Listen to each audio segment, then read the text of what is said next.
अस्सलाम वालेकुम व्यूअर, मैं आबिद हुसैन, ਤੁਸੀਂ ਵੇਖ ਰਹੇ ਹੋ YouTube ਚੈਨਲ ਆबिद हुसैन ਵਲੌਗਸ। ਤੇ ਅੱਜ ਜਨਾਬ ਵੇਖ ਰਹੇ ਹੋ ਸੋ ਤੁਸੀਂ ਥੰਬਨੇਲ ਵੀ ਵੇਖ ਰਹੇ ਹੋ।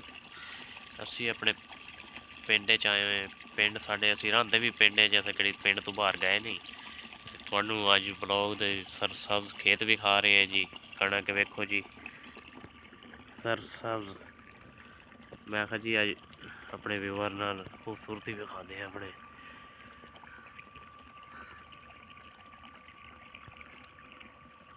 रियाली रियाली है जनाब, सरसब्ज कैसा लग रहा है।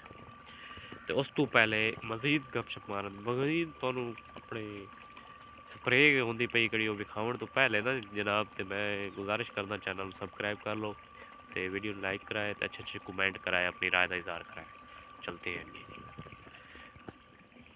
ये जनाब स्प्रे होंदी पई, स्प्रे पई है जनाब, लड़का कर रहे स्प्रे। ओ टैंकी लगी पता जनाब, नाल वाली कणक वेखो।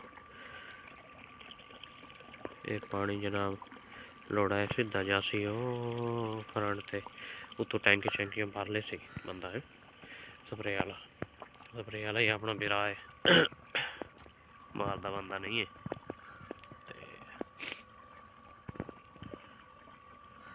जो कोई शहरी जेह्ड़े ना साढ़े शहरी भरा, साढ़े शहर दे जेह्ड़े व्यूअर वेखदे न, उन्हां नूं असें विखावना होंदा है अपने पिंड दी खूबसूरती, अपने सरसब्ज खेत न।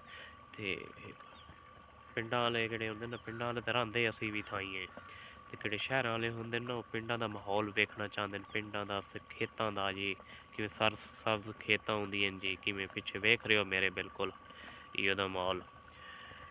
शैह्रियां नूं